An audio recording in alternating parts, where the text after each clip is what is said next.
Baie welkom by die Orania Beweging se tweeweeklikse program. Het jy al ooit 'n transaksie in Orania met die ORA gedoen? Die ORA is Orania se eie ruilhandelmiddel. En die opwindende nuus van hierdie week is dat daar 'n nuwe ORA stel is. By my is Tony Correia. Tony is die voorsitter van die Orania Sakekamer. Tony, baie welkom. Baie dankie Joost, dit is lekker om hier te wees. Tony, wat 'n opwindende deel van Orania se geskiedenis. Die ORA is in 2004 gevestig met 'n paar hoofdoelwitte. Die eerste doelwit was om ekonomiese sirkulasie in Orania te fasiliteer en te help ontwikkel. Ons weet, Orania was maar 'n spookdorp en dit was nodig om 'n ekonomie te vestig, anders sal ons verskriklik verarm. Jy kan 'n politieke idee hê, as jy hom nie ekonomies kan uitvoer nie, het jy eintlik niks nie. Die ORA het die wêreld se aandag aangegryp met tot groot Amerikaanse nuusstasies wat stories daaroor gedoen het. En die ORA het aanhou ontwikkel deur die jare. Nou, die volgende ding is natuurlik die veiligheidsaspek. Dit is nie regtig die moeite werd om 'n bankroof of 'n besigheidsroof in Orania aan te pak nie, bloot omdat jy die ORA's, en jy weet nie in wat se verhouding dit moontlik met rande in die kasregister sou wees nie elders kan gebruik nie. Maar Tony, dan is daar natuurlik ook 'n beleggingskomponent, omdat rande die ORA rugsteen en in die bank lê en rente verdien. Ek dink egter die belangrikste van alles is die kultuurelement. So, Tony, vertel ons, wat is die hoof positiewe ding wat in die Sakekamer se perspektief uit die ORA uitgekom het? So die ORA is natuurlik ons groot beleggingsvoertuig wat ons elke jaar of elke 3 jaar gebruik om ons bedrywighede te finansier. Maar meer as dit is ook 'n simboliese vertelling van wat ons hier uitleef. En dit is ons geleentheid om ons boodskap te vertel van wat verteenwoordig ons, wie verteenwoordig ons en wat se boodskap wil ons na buitentoe uitstuur. Geld is so 'n kardinale deel van elke dag tot dag lewe, en simboliek natuurlik is kern. Wat is van die temas wat histories op die ORA's was, voor ons by hierdie reeks kom? Ons wil die luisteraars vertel van hierdie reeks, maar voor ons by hierdie reeks kom, wat is histories van die simboliek wat uitgeleef is in die ORA? So die A tot die D reeks het min of meer dieselfde prentjies gehad met baie subtiele ontwerpveranderinge, maar ek bedoel, ons het goed soos Rageltjie die Beer gehad, Trompie, partykeer was daar 'n perd, ons het die Koeksuster monument ook gehad, histories, en toe het die groot verandering gekom by die G-reeks, waar hulle toe die hele lewensduur van 'n persoon, van baba na skoolbank en toe gesinslewe, waar die persoon dan ook 'n bouer verteenwoordig, en dan op die einde van die dag het jy ouma en oupa, en dan saam met dit is daar ook 'n kultuurelement gekoppel ook, en toe het ons met die H-reeks oorgegaan en gekyk na die natuur, wat hier om ons is, hier in Orania, na die verskillende bome, die verskillende diere, en ons het dit uitgebeeld, en ons het met die E-reeks besluit, dit is tyd om ons storie te vertel. Waar kom ons vandaan, en waar ons vandaan kom bepaal waarheen ons op pad is. Baie goed, Tony. Ek dink, ons gaan nou by daai tema kom. Ek wil net sê, in die hele lig van Orania se, eintlik maar, Orania, hierdie Afrikaner kultuurtuiste wat so bietjie teen die wêreld staan, veral teen 'n regering wat ons nie goedgesind is nie. Die ORA het dit reg gekry om homself te posisioneer heeltemal as 'n tipe van 'n dissidente reeks teen die stroom van die verloop van dinge en teen die verordening in, maar dit op 'n baie speelse manier te doen. Ons het daaroor gepraat afgelope Vrydag aand, waar ons mekaar gesê het, die ORA het simboliek waar landmerke en sulke tipe goed tipies van geldstelsels is. Die ORA begin met Rageltjie die Beer, Trompie, die nooit gedagter perd, op 'n baie speelse manier. Dit tog reg gekry om 'n werklike tasbare ekonomiese verskil deur die sirkulasie van kapitaal te bewerkstellig, maar terselfdertyd onsself nie te ernstig op te neem nie. Ja, en ek bedoel, ons het selfs die wêreld van versamelaars aangegryp, waar mense vanaf die A-reeks af al reeds belangstelling getoon het om hierdie elemente van ons te versamel. En ons is dankbaar teenoor al hierdie mense wat jy weet, hulle self ontferm oor die projekte wat ons hier aanpak en dit wat ons mee besig is. Absoluut, en ek dink mense sien dit, ons het deur die jare gesien hoe versamelaars die ORA's aankoop, maar min het ons voorberei, ek wou amper sê vir die skok wat hierdie jaar gekom het van hoe diep versamelaars internasionaal werklik in die ORA's belangstel. Ons kom nou daarby. Tony, hierdie jaar 2026. Jy het seker in 2025 al besluit, want 2026 is die ORA op 'n nuwe spoor. Korrek, ja. Wat is die tema van hierdie nuwe ORA reeks? So is nogal 'n interessante storie. Ons het aanvanklik begin en gedink Urania se volgende stap wat hy moet neem is 'n stap van ekonomiese vooruitgang. En ons het weggespring met 'n tema van ekonomiese vryheid. En ons het begin om die tema konseptueel aan mekaar te sit. En dis nie lank daarna nie toe kom Prof Karel Boshoff uit met 'n boek van vryheid en oorvloed. En in die boek verduidelik hy dat jy kan nie vryheid kompartmentaliseer nie. Dat jy moet vryheid in sy volheid geniet. En dit het ons genoodsaak om die onderwerp en die denkrigting van die ORA te verander. En ons het hom toe verander na ons erfenis en ons strewe na vryheid. En dit het toe van daar af het ons al so stelselmatig die elemente in plek gesit en tot waar ons nou vandag is met 'n reeks ORA wat oomblikke van ons geskiedenis vertel. 6 kernoomblikke wat nie net alleen ons vorm nie, maar is maar oomblikke wat ons gehelp vorm het.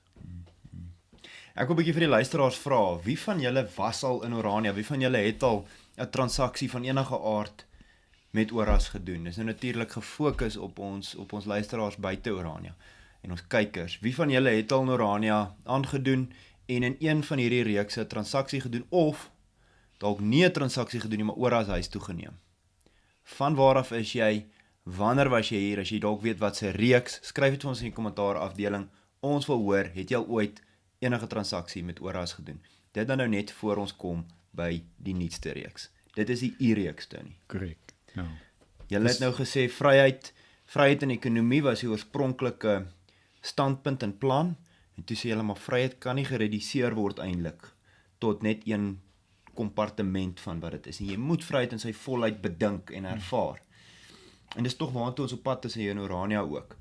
Hoe het julle toe besluit om dit uit te beeld, vryheid?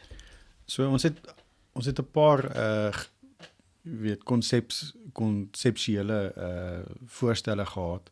En een van die vroeë besluite wat ons geneem het was om aanvanklik het ons toe ons nog net aan 5 note gedink het in die Dis nie 'n ander verrassing wat vir die luisteraars voorlê. Toe ons nog net aan 5 note gedink het ons gesê, okay, kom ons doen die 1600s, die 1700s, die 1800s, die 1900s en dan die 2000s. Dis gee vir ons dan die 5 note. En soos wat ons aan daai tema ontwikkel het ons aanvanklik ons het vir Jan van Riebeeck gehad vir die 1600, want dis nou waar ons aan land gekom het en hy het ons gehelp om die volksplanting of te doen, alhoewel dit nie sy bedoeling was nie, was dit was die uitkoms van wat gebeur het. So toe in die 1700s is daar eintlik 'n baie groot leemte in ons geskiedenis en ons het aanvanklik vir Adam Tas daar gehad as 'n verteenwoordiger van die vryburgers en die ouens wat wou wegbreek van die Kaapse regering. En toe die 1800s het ons vir Andries Pretorius gehad vir Bloedrivier en die 1900s het ons vir Paul Kreer gehad. En dan het ons nou aanvanklik vir die 2000s vir Prof Karel Boshoff gehad. So dit was ons eerste poging gewees en ons was amper op die einde van ons projek. Ons was gereed om die projek oor te gee aan die kunstenaars om te sê, okay, gaan spring weg, teken vir ons die elemente en. Toe maak ons 'n draai daar by Jan van Sail se kantoor. En hy sê toe vir ons hy waardeer wat ons gedoen het, maar ons het 'n paar foute gemaak. En sy opmerkings het my so aangegryp dat ons die volgende dag in sy kantoor weer 'n vergadering wil hê en bietjie die span bymekaar gekry en ons het toe besluit ons gaan die dinge bietjie verander. So wat was die foute wat julle gemaak? So hy het die opmerking gemaak dat mens kan nie van Majuba vergeet nie. Majuba was deurslaggewend geweest en op daai manier het Adam Tas toe weggeval. En ons het toe besluit dat ons skuif Andries Pretorius toe vroeër na die 20 toe en ons maak toe plek vir Piet Joubert op die 50 En toe raak het, en hy het ook toe gesê die gaping tussen Paul Creer en Prof Karel Boshoff te groot. is te groot. Die mens moet ietsie daarso insit. En op koopkrag vlak is daar al lankal 'n argument om 'n 500 euro noot uit te bring. En toe al hierdie verskillende elemente net so bymekaar kom, toe het dit net die gesprek eintlik eenvoudig gemaak. Ja. Ons moet 'n 500 euro mooi. Ek dink dis van die opwindendste nuus met hierdie nuwe reeks, is dat Orania nou 'n 500 euro noot ook het. Dit is absoluut, ek dink, baie opwindend, en dit maak die stel heel wat meer note, en dit sit koopkrag in die koper se hand om dan nou groter transaksies ook te kan aangaan. Dit lig versamelaarswaarde, en dit gee ons 'n geleentheid om meer van ons kultuur uit te beeld in ons note, wat ek dink eintlik die belangrikste doel van alles is. Is om storie te vertel. Met dit wat jy in jou beursie sit, wat se storie vertel jy? Wie se storie vertel jy? Dit is maar daai ou argument wat sê, wat is belangriker, geld of geldstelsel? En dit wat jy in jou beursie sit, is tog wat jy leef elke dag. En ek dink dit is hoekom dit so belangrik is. Nou het ons die luisteraars lekker lus gemaak. Ons gaan 'n mooi foto van die versameling nou op die skerm sit en bekendstel. Tony, maar wat ek wil hê is, jy moet ons nou deur elke noot praat, wat die simboliek van elke noot is, die figuur, die landmerk. Jy kan eers miskien tematies met alles begin, met die groter prentjie, as jy nog iets het om by te voeg, en dan begin ons by die 10. So natuurlik, hierdie is die 9de reeks, en ons het eers gaan kyk na wat kan ons kry om die 9 uit te beeld vir die 9de reeks, en ek het toe gaan Psalm 9 lees, en as 'n mens gaan kyk na die Psalm, en toe vind ek eintlik dit is 'n baie mooi van toepassing op ons volk en ons mense, en dit is inderdaad 'n oproep vir ons mense om weer gehoorsaamheid aan die Here te wees. En dan ook natuurlik doen ons die voortsetting van Soli Deo Gloria, wat ook ingebring is op die G-reeks. Ons het ook die dorpsraad genader, want ons wil hulle 35ste jaar herdenk. So op elke noot is daar 'n 35 met 'n klein reus, en ons beeld die oorspronklike klein reus beeld uit, soos wat hy in jou kantoor staan. Ook het ons Ek ben een Afrikaner as 'n slagspreuk oor die note uitgebeeld. Hoekom het julle dit as 'n slagspreuk gekies? Dit is die eerste ouens wat of die eerste generasie in 1707 wat al vir hulle self geïdentifiseer het as Afrikaner. Hulle is nie meer oorsee gebore nie, hulle is hier in Suid-Afrika gebore.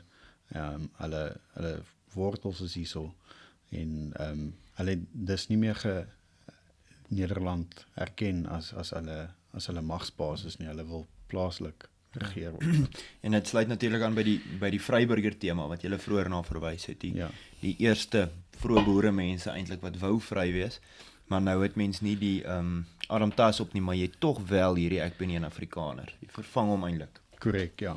So dit was ook een van Jan van Sail se blink idees gewees, om bietjie hy het nie noodwendig gesê ons moet dit uitbeeld nie, maar hy het die saadjie geplant, dat dit wel op die noot beland het.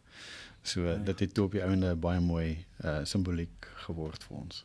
Kom ons gaan noot vir noot, kom ons gaan so deur die note van die 10 af. Aan die 10, aan die linkerkant het julle Jan van Riebeeck en julle die kasteel. Ja, so natuurlik Jan van Riebeeck met sy aankoms het ons gevoel, hy is die persoon wat ons moet uitbeeld, en natuurlik 'n paar jaar later het hulle die kasteel gebou. So dit was deel van sy opdrag toe hy gekom het, is om te kom 'n versendingspos te stig, en die kasteel was basies die plek waar hulle alles kon bære en veilig hou, en so dit was die opdrag daar. En dan in die agtergrond sal jy sien, dit is die skepe en Tafelberg, so dit vergestel eintlik die aankoms van 6 April wat ons herdenk. En dan natuurlik ook, dis nou die eerste keer wat julle dit in die oranote inbring, om 'n stukkie oor elkeen, amper baie kort biografiese beskrywing te hê in die agtergrond, in skrif, maar ingeweef in die ontwerpe. Ja. So hier's ietsie oor Jan van Riebeeck. Ja, dit vertel maar net basies 'n kort storie van waar hy vandaan kom, wie hy is, en hoekom jy weet, hoekom praat ons oor hom? So ons het Jan van Riebeeck met Psalm 9 aan die linkerkant en die regterkant soos die kasteel, Tafelberg, die skepe en die autobiografie, dan die beskrywing voor 10 ora. En dan as ons aan die agterkant kyk, Tony, ons weet een van die blink idees van die Sakekamer deur die jare was nog altyd om advertensies agter op die kuponstelsel te sit sodat besighede kan help om hierdie reekse te finansier, maar ook natuurlik blootstelling te kry, jy weet, vir Correct, besighede. Maar vanjaar is daar 'n paar ekstra goedjies by. Jy het jou 2 advertensies en dan het jy nog goed. Vertel ons 'n bietjie daarvan.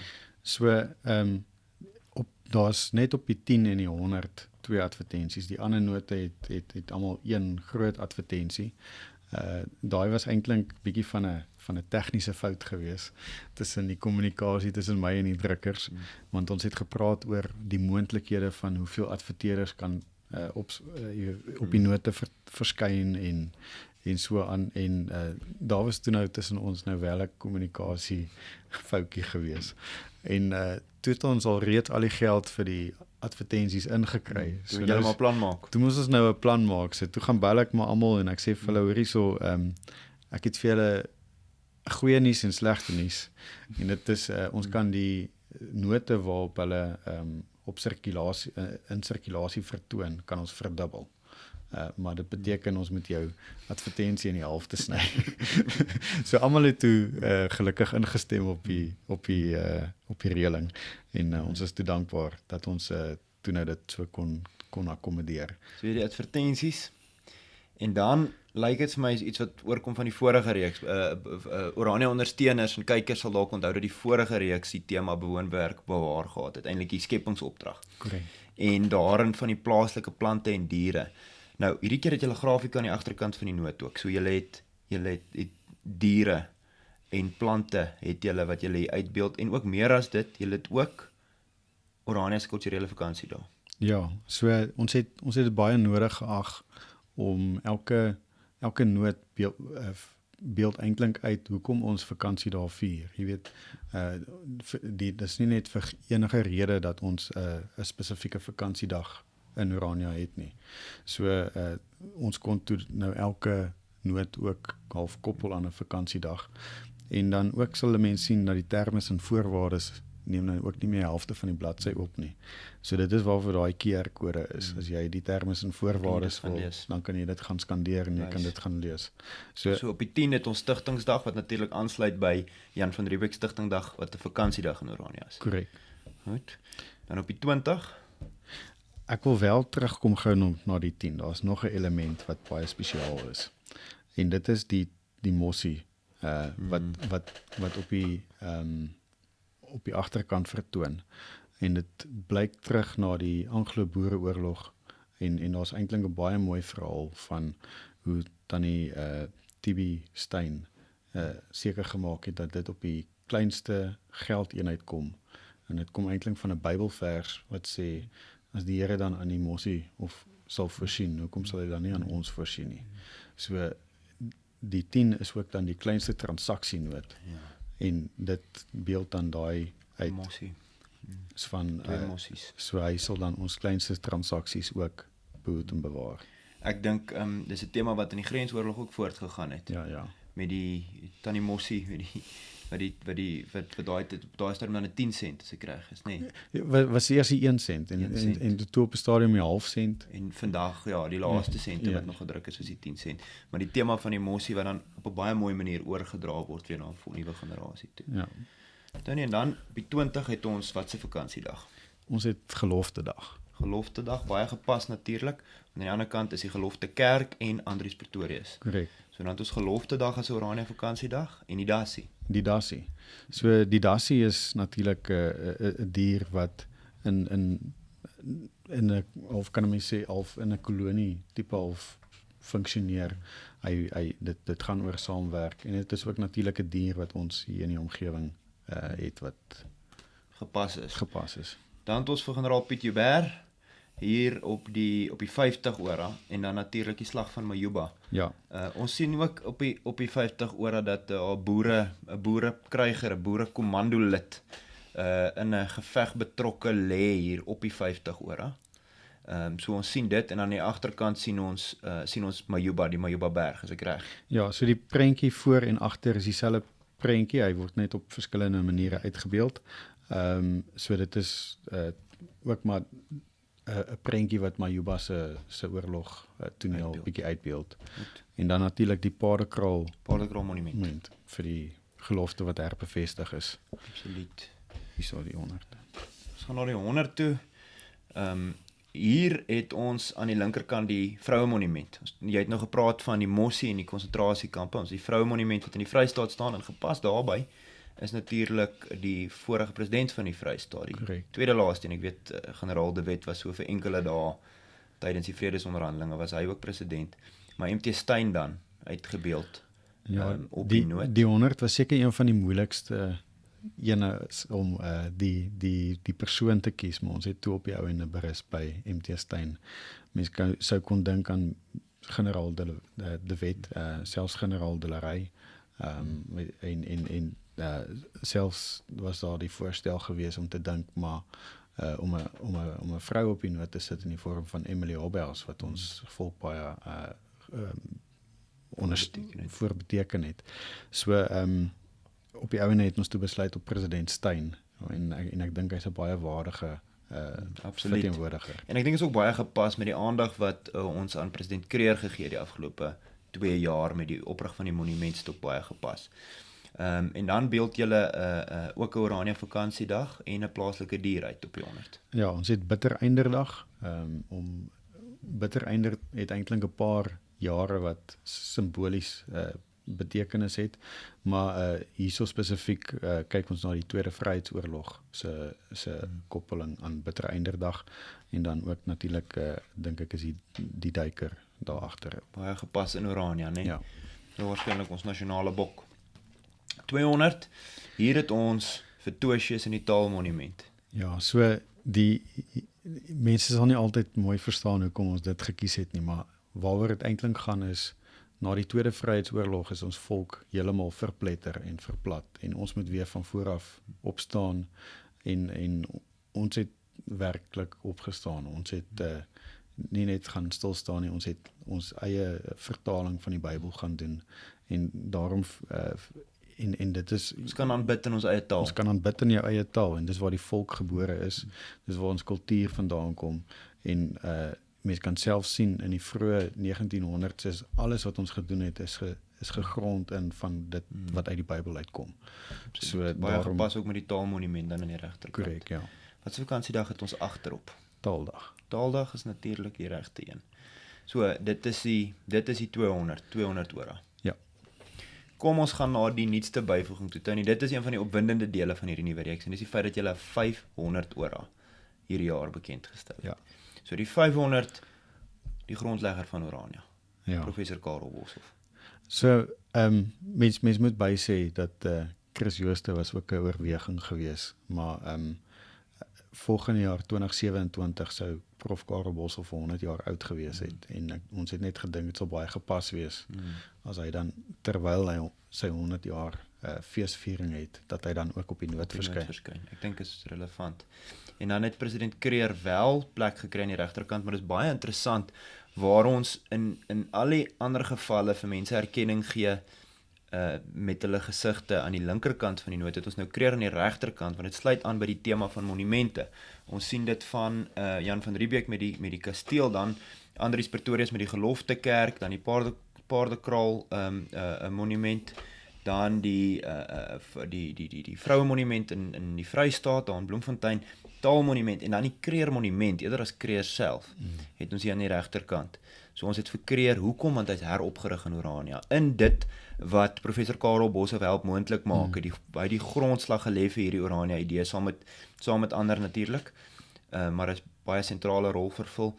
En daar kry ons geskiedenis weer 'n nuwe tuiste by wyse van president Paul Kreer wat 'n nuwe monument ook hier kry. Terwyl hy aangeval word deur die EFF en ander op Kerkplein sy ou tuiste. En ons het ook gevoel dit is baie belangrik om uit te beeld dat op 10 Oktober vier ons heldedag en ons voel ook dit is belangrik om professor Karel Boshoff te koppel aan heldedag want hy is 'n held. Hy het vir ons Orania gehelp begin en ons wil hom daai erkenning gee. Fantasties. Wat is ons agterop? Ons het agterop ons die geelvink en die geelvink wat hy doen is hy bou en dit is wat ons doen. Fantasties. Ek kan amper op 'n beter plek afsluit nie, Tony. Ek wil julle baie geluk wens met die werk wat die Sakekamer gedoen het. Die van julle wat die versamelaars veiling gevolg het, sal weet dat dit 'n rekord brekende veiling is. Tony, julle het dit reg gekry om nie net van die A-reeks tot hierdie U-reeks, van elke reeks 'n versamelstuk te hê om op te veil nie, maar ook van die munte wat van 2004 afkom, medaljes kan mens eintlik seker sê, maar in muntformaat, wat ook opgeveil is. Julle het absoluut die vuurwerke laat skiet en die rekords laat breek, Tony. En dan op hierdie noot baie geluk met dit wat julle bereik het. Ons dink is 'n baie mooi stel. Ons wil ook graag by die luisteraars hoor wat dink hulle van hierdie stelle. Ons sal ook beeldmateriaal dan wys van die verskillende IV kenmerke wat julle ingebou, die klein reus, die ek ben een Afrikaner, die Psalm 9 wat dan oor die helde se gesigte is, maar baie geluk met wat julle bereik het. Baie dankie, waardeer.